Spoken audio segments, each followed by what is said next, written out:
Alors, quand je suis allée sur le site, qui est très bien fait, j'ai été regarder certains témoignages. C'est toujours très instructif.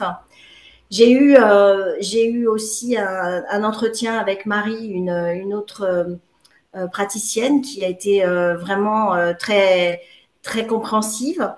Ben, j'ai vu un peu différentes choses sur le site qui m'ont convaincue. Alors, mon impression est très positive. Euh, le praticien qui s'occupe de moi est extrêmement empathique. Il est là pour vraiment m'aider. Il prend en considération tout ce que je dis, tout ce que je vis, et il est très disponible. Après, là où c'est plus, on va dire, euh, ou en tout cas améliorable, c'est dans la régularité. C'est-à-dire qu'au début, c'était très régulier.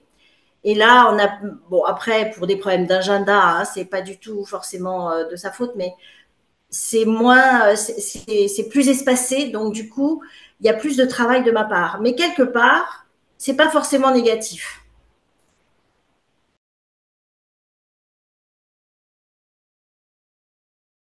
J'ai déjà vu des psychologues, j'ai vu des hypnothérapeutes.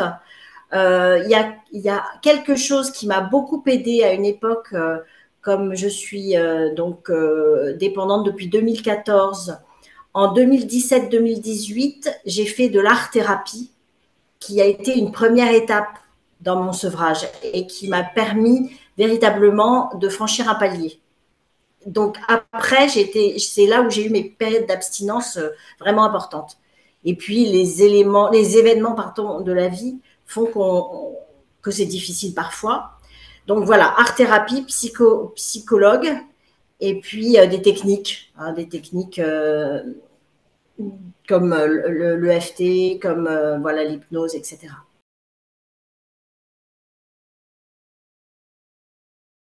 Associer plusieurs techniques. Et lors du premier entretien donc avec la praticienne, elle cible exactement la problématique.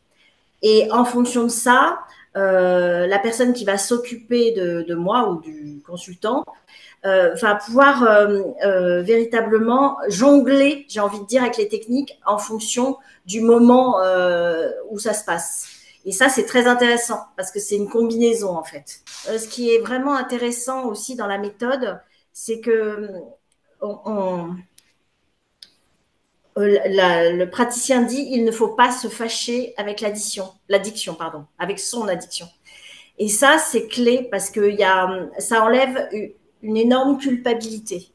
Donc, autant avant, je pouvais être très coupable et honteuse de boire, autant aujourd'hui, je me dis que je ne me fâche pas parce qu'à un moment donné, j'ai eu besoin de ça et que ça m'a peut-être sauvé d'autres traumatismes et que donc mon rapport est moins dans la radicalité par rapport à l'alcool.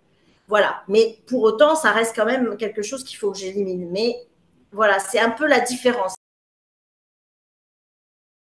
Ben, l'objectif. Alors, il y a l'objectif idéal, ce serait de pouvoir être comme monsieur tout le monde, monsieur, madame tout le monde, prendre un verre au restaurant une fois par là, assister à un cocktail avec un verre de champagne et savoir s'arrêter.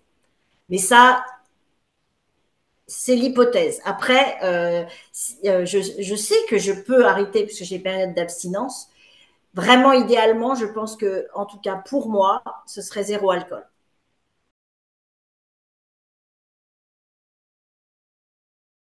Ah ben, je me sens mieux. Je me sens mieux. Je pense que, voilà, en essayant de retrouver peut-être une régularité un peu plus, euh, voilà, euh, factuelle, pardon. Euh, oui, je pense que je peux y arriver en fait. C'est quelque chose voilà, qui m'anime en tout cas. Et je vois, enfin, je suis extrêmement motivée parce que je sais ce que je veux faire après. Et l'alcool peut pas faire partie de après. Voilà.